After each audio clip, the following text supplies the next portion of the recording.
Hello, good morning student. कैसे हैं आप सभी लोग? तो आप सभी स्टूडेंट का हमारे चैनल सोशियोलॉजी स्टडी विद नीलम में स्वागत है। तो आज का जो हमारा टॉपिक है वो है रॉबर्ट के मर्टन। रॉबर्ट के मर्टन के बारे में आज हम लोग इंट्रो के बारे में पढ़ेंगे और उनकी जो प्रसिद्ध जो थ्योरी है उसके बारे में आज हम लोग पढ़ेंगे, मिडिल रेंज थ्योरी के बारे में। तो आज हम लोग बात कर लेते हैं रॉबर्ट की मर्टन की। लेकिन अपने टॉपिक पे चलने से पहले आप मेरी जो चैनल है सोशियोलॉजी स्टडी विद नीलम को लाइक कर दीजिए, शेयर कर दीजिए और सब्सक्राइब कर लीजिए। तो चलते हैं आज के अपने टॉपिक पे।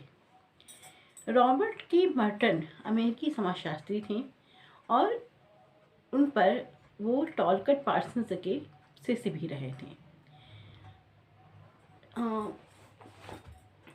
उनके शिष्य भी रहे थे, टॉलकट पार्सन्स के शिष्य भी रहे थे। और जो मर्टन है उनका जन्म फिलाडेल्फिया के गंदी बस्तियों में हुआ था। वो वहीं से यूरोप में आए हुए थे। सन 1927 में रॉबर्ट की मर्टन ने हाई स्कूल की परीक्षा पास की और जब वे टेम्पल यूनिवर्सिटी में दाखिल हुए तो एक छोटी सी उन्हें छात्रवृत्ति यानी कि स्कॉलरशिप मिलती थी। सन 1931 में उसने स्नातक की उपाधि उनको स्नातक की उपाधि प्रदान की गई। सन 1932 में उन्होंने एमए की उपाधि प्राप्त की या उनको प्रदान की गई। उसके बाद हार्वर्ड विश्वविद्यालय से डॉक्टरेट किया। सन 1934 में हार्वर्ड विश्वविद्यालय में ट्यूटर की तरह लगे। वे कोलंबिया विश्वविद्यालय में 1941 में आ गए और सेवानिवृत्ति तक इस विद्यालय में काम करते रहे। उनकी कुछ प्रमुख पुस्तकें हैं, उनके बारे में हम एक लाइन में देख लेते हैं कि नज़र। तो उनकी जो बुक है में है science technology and society in 7th century England. ये आई थी 1938 में इनकी ये बुक। सेकेंड बुक है इनकी sociology of science. Third book है इनकी social theory and social structure और ये आई थी 1949 में। और इस बुक ने मर्टन को समाजशास्त्र के क्षेत्र में एक प्रमुख समाजशास्त्री के रूप में स्थापित किया। मर्टन की बात अगर हम करें तो पार्सन्स की भांति मर्टन ने उत्तर युद्धकालीन विश्व समाजशास्त्र के वैज्ञानिक आधार पर से निर्मित करना चाहते थे। उनका विचार था कि समाजशास्त्र के क्षेत्र में कैसे सार्थक सिद्धांतों की रचना की जाए जिनका आनुभाविक परीक्षण किया जा सके। और इसके लिए उन्होंने व्रत या महंत यानी कि ग्रैंड थ्योरी और अमूर्त अनुभववाद के बीच का रास्ता अपनाया। जिस सिद्धांत को वर्णन किया उन्होंने उसे कहते हैं मिडिल रेंज थ्योरी या मिडिल रेंज सिद्धांत। तो आज हम लोग मिडिल रेंज सिद्धांत के बारे में बहुत डीपली पढ़ लेते हैं। इसके बारे में मर्टन ने जो मध्य स्तरीय सिद्धांत है अपनी पुस्तक social theory and social structure में उन्होंने प्रस्तुत किया है। मध्य जो वर्ती सिद्धांत है लघु कार्यवाहक उपकरणों जो मध्यवर्ती सिद्धांत यानी कि जो इन्होंने मिडिल रेंज थ्योरी दी है वो लघु कार्यवाहक और जो कल्पनाएं होती हैं यानी कि हाइपोथेसिस जिसे आप कहते हैं तथा अमूर्त और महंत सिद्धांतों के बीच की सिद्धांतों को कहा जाता है। यानी कि जो आपकी अनुभववाद है और आपका जो ग्रैंड थ्योरी है इन्होंने मर्टन ने इसके बीच का रास्ता अपनाया है। मध्यवर्ती सिद्धांत की जो विचार है इसका प्रतिपादन सर्वप्रथम T.H. मार्शल ने सन 1946 में किया था। बाद में इस विचार को अग्रसर करते हुए R.K. मर्टन ने मध्यवर्ती सिद्धांत को तार्किक रूप से अंतर संबंधित ऐसी अवधारणाएं हैं जो व्यापक किंतु महती सीमित क्षेत्र से संबंधित होती हैं। ये बात कही थी मर्टन ने। यानी कि आप ये विशेष ध्यान रखिएगा कि T.H. मार्शल हैं उन्होंने 1946 में सर्वप्रथम इस विचार का प्रतिपादन किया था, लेकिन इसका अग्रसर करते हुए इसे जो थ्योरी है ये प्रस्तुत की थी मर्टन ने। मर्टन ने प्रकारवाद को सामाजिक संरचना के साथ जोड़ा और जबकि पार्सन्स इसकी व्याख्या किसके करते हैं, सामाजिक व्यवस्था के रूप में, है ना। इससे पहले हमने जब पार्सन्स पढ़ा था तो यही तो बताते हैं, सामाजिक व्यवस्था, है ना। तो यहाँ वो सामाजिक व्यवस्था के रूप में करते हैं, जबकि ये सामाजिक संरचना के रूप में इसकी व्याख्या करते हैं। मॉर्टन के अनुसार प्रकार वे गतिविधियाँ हैं जो व्यवस्था को बनाए रखती हैं और उसके साथ अनुकूलन करती हैं। मॉर्टन कहते हैं कि सामाजिक संरचना को बनाए रखना, उसकी यथास्थिति के कायम रखना, यही प्रकार का काम होता है। वो क्या कहते हैं, उनके वो क्या पार्सन्स बोलते थे कि सामाजिक जो व्यवस्था है उसके अपने लक्ष्य होते हैं, उस लक्ष्य को प्राप्ति करने के लिए जो सुविधाएं होती हैं उसके लिए वो अनुकूलन करती हैं। लेकिन उन्होंने ये कहते हैं जो गतिविधियां होती हैं, इन्होंने गतिविधियां, सामाजिक संरचना है उसको इन्होंने गतिविधियों के साथ जोड़ दिया है, जाकर किसने, मॉर्टन ने। मॉर्टन कहते हैं कि जो सामाजिक संरचना है इसको बनाए रखना, यानी कि इसकी जो यथास्थिति है जैसा वो है उसमें संतुलन स्थापित करते रहना, यही प्रकार का काम है। मॉर्टन ने प्रकार की जो परिभाषा देते हुए दुष्प्रकार तथा अप्रकार की चर्चा भी की है। दुष्प्रकार, दो प्रकार की चर्चा की है। दुष्प्रकार यह वह गतिविधि होती हैं जब व्यक्ति इन गतिविधियों में जब व्यक्ति की जो गतिविधियां व्यवस्था को बनाए रखने के लिए अनुकूलन नहीं कर पाती हैं, यानी व्यक्ति ऐसी गतिविधियों को करता है या ऐसे कार्य करता है जो व्यवस्था में अनुकूलन को बनाए नहीं रखती हैं, उसमें एकता स्थापित नहीं कर पाती हैं, तो क्या होता है, या दुष्प्रकार होता है। एग्जाम्पल के तौर पे मान लीजिए कि आज जो ट्रैफिक है वहाँ पर आपको गाड़ी चलाते समय क्या पहनना ज़रूरी है, हेलमेट पहनना ज़रूरी है। कार चलाते समय सीट बेल्ट पहनना ज़रूरी है। कोई आदमी ऑफिसर है या कोई पुलिस वाला है तो उसको वर्दी पहनना ज़रूरी है। यदि वो कार्य ना करे तो एक प्रकार की व्यवस्था में दुष्प्रकार, यानी कि जो अनुकूलन है, जो व्यवस्था में अनुकूलन चला आ रहा है उसमें कोई ना कोई रुकावट या बाधक सिद्ध होती है, इसलिए इसको दुष्प्रकार कहा गया है। अप्रकार यह वह गतिविधि है जिसके होने से व्यवस्था में कोई अंतर नहीं आता, आप कर रहे हैं या ना करें, इससे जो सामाजिक जो व्यवस्था है हमारी, या समझो सामाजिक संरचना है, उस पर कोई प्रभाव नहीं पड़ता है। एग्जाम्पल के तौर पर आप देर तक रात तक पढ़ते हैं, या फिर देर रात तक अखबार पढ़ते हैं, या देर रात तक आप खाना खाते हैं, या देर रात तक आप चाय पीते हैं। आपको रात में उठने का मन हुआ, पानी पीने का मन हुआ, आपने पानी पी लिया, लेकिन इन सब चीज़ों का, इन जो गतिविधि आप कर रहे हैं, इसका कोई सामाजिक जो संरचना है इस पर कोई प्रभाव नहीं पड़ता है। मॉर्टन कहते हैं कि प्रकारवाद का अनुसंधानकर्ता ने जो भी अनुसंधान करता रहे हैं उन्होंने इसका मनमाना उपयोग किया है। ऐसा करने से इस सिद्धांत का उपयोग कम और दुरुपयोग अधिक हो गया है। इसे बचने के लिए वे संपूर्ण प्रकारवादी विचारधारा को एक पैराडिम बनाते हैं। मॉर्टन का कहना है कि यदि हम दुनिया भर में किसी भी एक समाज का अध्ययन करना चाहें तो इस पैराडिम का हम उपयोग कर सकते हैं। प्रकारात्मक पैराडिम का प्रयोग किया जा सकता है सभी समाजों को अध्ययन करने के लिए। मॉर्टन ने अपने इस पैराडिम की जो मदें हैं, ये कह लीजिए आइटम है, उसमें 11 मदों को इन्होंने शामिल किया है। 11 मदें कौन कौन सी हैं इसके बारे में हम लोग देख लेते हैं। पहला, वे मद आइटम जिनसे प्रकारों की पहचानना जरूरी है या पहचान होना जरूरी है। एग्जाम्पल के लिए यदि हम भारतीय गांव के अध्ययन में अनुसंधान करता, यदि किसी भारतीय गांव का अध्ययन करना चाहता है तो पहले उसे ये पहचान करनी पड़ेगी कि गांव में किस तत्व का अध्ययन करना है ना। क्योंकि गांव में तो बहुत से अगणित तत्व पाए जाते हैं, जैसे उसका विकास है, अर्थव्यवस्था है, गरीबी है, बेरोजगारी है, परिवार है, राजनीति आदि, है ना। बहुत से अगणित तत्व पाए जाते हैं, लेकिन जो अनुसंधान करता है, जो अध्ययन करने जा रहा है भारतीय गांव का, उसको इन मदों में से किसका अध्ययन करना है इसकी पहचान होना जरूरी है। अध्ययन से संबंधित उद्देश्य व परिणाम, है ना, ये मॉर्टन का दूसरा मत है।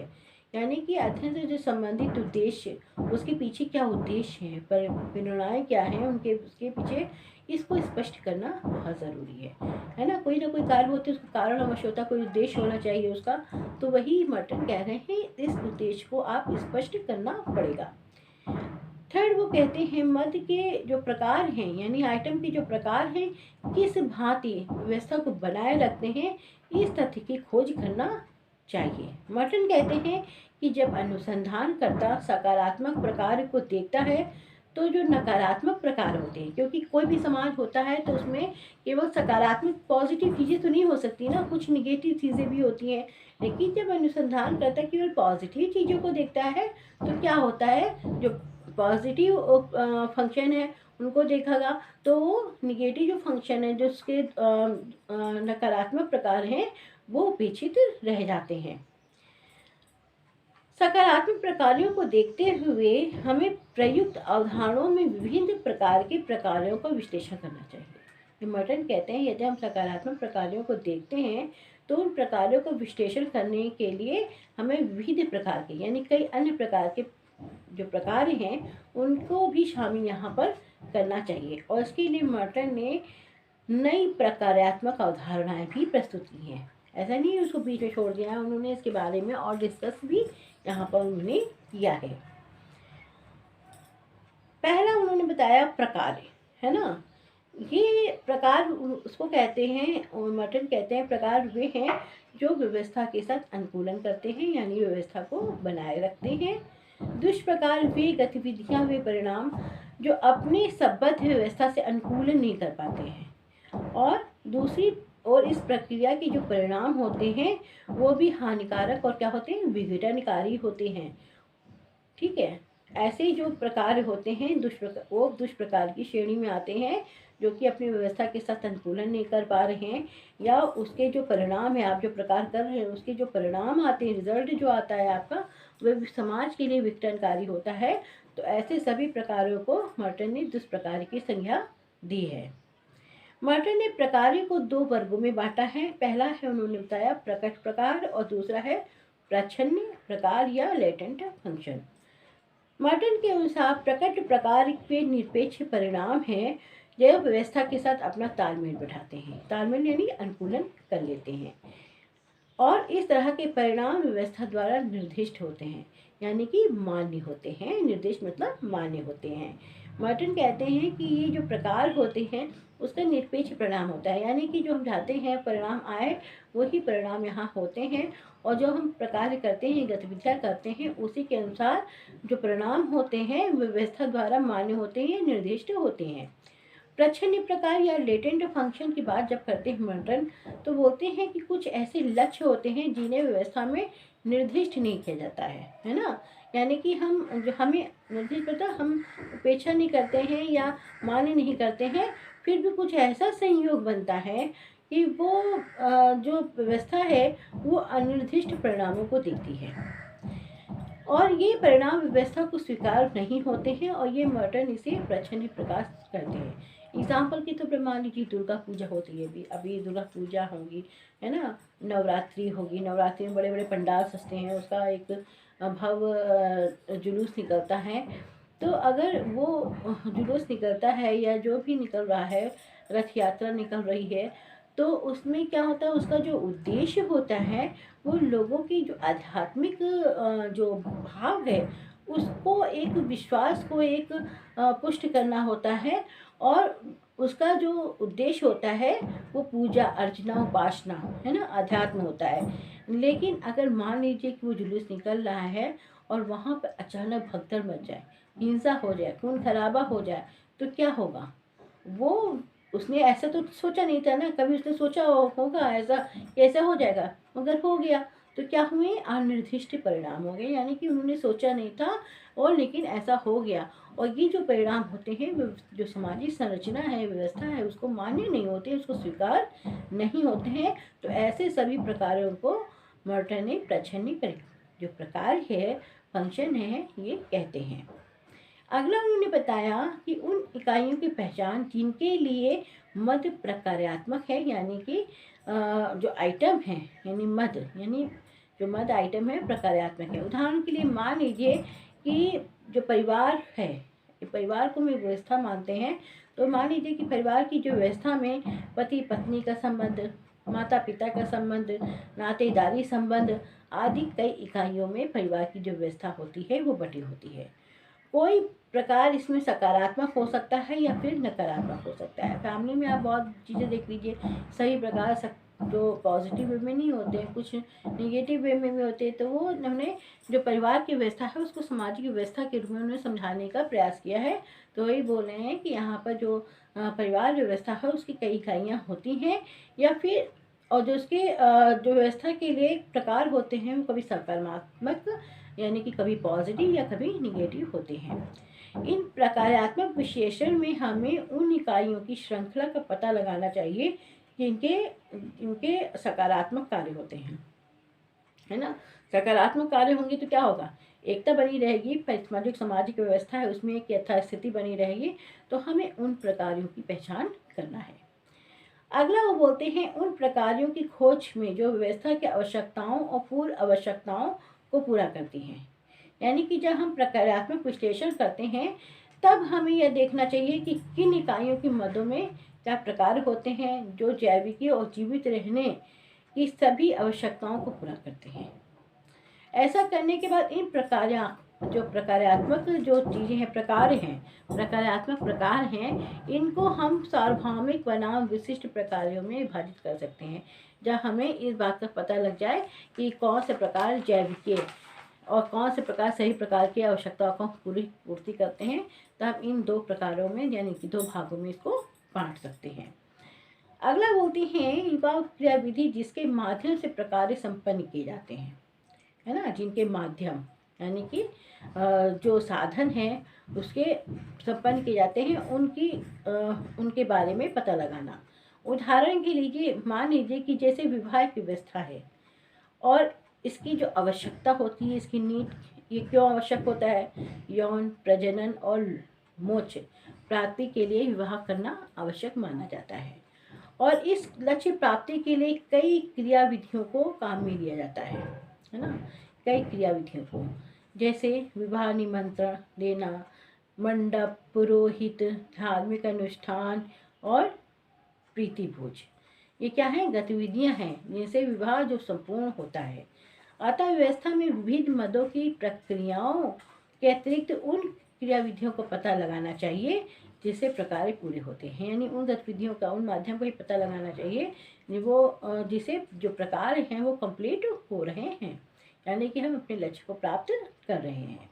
अगला मर्टन बोलते हैं प्रकारात्मक विकल्पों की अवधारणा, है ना। वो बोलते हैं, जो मर्टन कहते हैं, जो प्रकारात्मक प्रकार को करने वाले वैकल्पिक मदों की भी पहचान करनी चाहिए। जो ऑप्शनल है वो भी उनकी मदों की पहचान करनी चाहिए। उदाहरण के तौर पर मान लीजिए इंसान को शरीर ढकने के लिए कपड़े की आवश्यकता होती है, वस्त्र की, है ना। लेकिन वो वस्त्र किस प्रकार का पहनेगा, कौन सा पहनेगा, किस वस्त्र से अपना शरीर ढकेगा, तो उसके लिए उसके पास कई विकल्प होते हैं, बहुत से, ढेर सारे।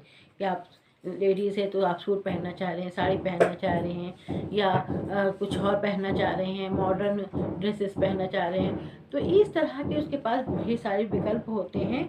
मतलब ये कहना चाह रहे हैं मर्डर यहाँ पर कि गतिविधियाँ जिनके निश्चित प्रकार होते हैं, जो निश्चित प्रकारों को करती हैं, और उनकी कई विकल्प गतिविधियाँ हो सकती हैं, कई विकल्प गतिविधियाँ हो सकती हैं। यानी कि ऐसा नहीं है कि वो एक ही विधि से पूर्ण कर रहे हों, उनके पास कई विकल्प हो सकते हैं उस गतिविधियों को करने के लिए।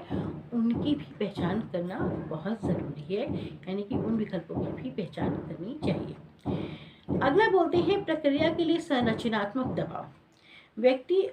ब्रटन कहते हैं कि व्यक्ति पर इस तरह के होते हैं, ये जो प्रक्रिया के लिए संरचनात्मक जो दबाव होते हैं व्यक्ति पर इस तरह के होते हैं कि उसे एक निश्चित प्रकार करना ही पड़ता है। यानी कि जो समाज है, जो संरचना है, वो व्यक्ति पर इस प्रकार का दबाव रखती है कि उसे उस प्रकार को करना ही पड़ेगा, जिसे जो दर्खाइम बोलते थे ना, सामाजिक तथ्य, उसको ये यहाँ पर संरचनात्मक दबाव बोल रहे हैं।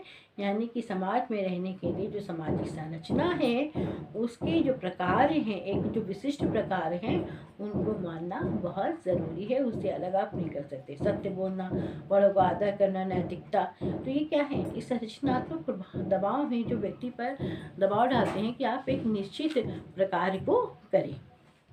गतिशीलता और परिवर्तन, अर्थात यदि प्रकारों में गतिशीलता रहती है, गतिशीलता बनी रहती है, तो ये समय के साथ जो गतिविधियां हैं वो अनुकूलन कर लेती हैं। मान लीजिए कि अगर समय चेंज होता रहता है, टाइम चेंज होता रहता है, अगर आप उन प्रकारों को चेंज नहीं करेंगे तो क्या होगा, या तो वो नष्ट हो जाएंगी, है ना।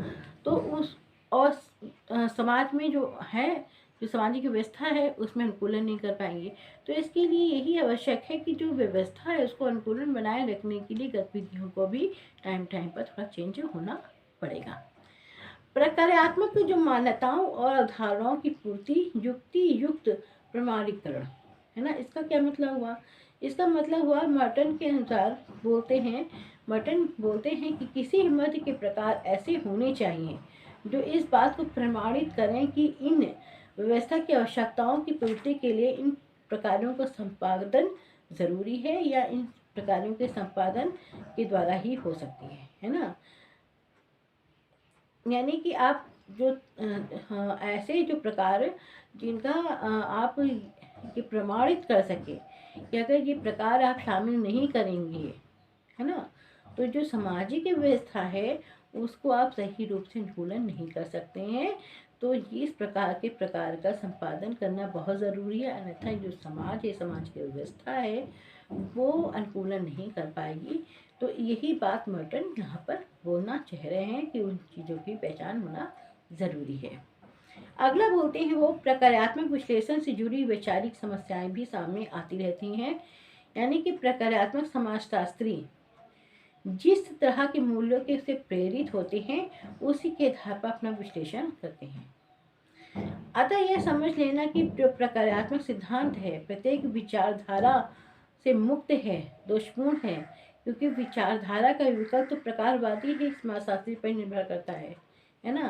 क्योंकि प्रत्येक समाजशास्त्री का अपना विचार हो सकता है, तो उस विचार के अनुसार प्रत्येक समाजशास्त्री क्या करेंगे, अपने अपने दृष्टिकोण है उसके अनुसार ही जो चीज़ें हैं, जो मद है, आइटम है, उसका विश्लेषण करेंगे और अपने जो व्याख्या है उसको प्रस्तुत करेंगे। ये मर्टन बोल रहे हैं। मर्टन कह रहे हैं इस तरह की मनमानी जो होती है वो अधिकांशतः जो समाजशास्त्री जो उसका अध्ययन है उसके स्वभाव पर निर्भर करता है। अतः ये पक्षपात रहित नहीं हो सकता है। पक्षपात रहित होने के लिए उसको वस्तुनिष्ठ होना बहुत ज़रूरी है।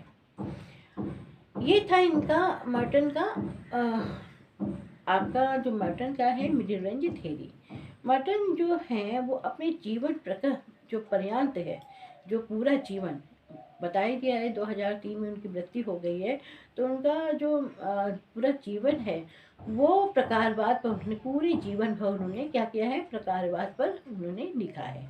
मर्टन के अनुसार प्रकारवाद और कुछ न होकर क्या है, एक भाग का दूसरी भाग से जो दूसरे भाग से संबद्ध करके, यह संबंध स्थापित करके संपूर्ण संरचना से इसका संबंध स्थापित करना है। संरचना की जो अनुभविक आंकड़ों के विश्लेषण की उन्होंने इस पैराडाइम को रखा है जो कि अभी हम लोगों ने पढ़ा है।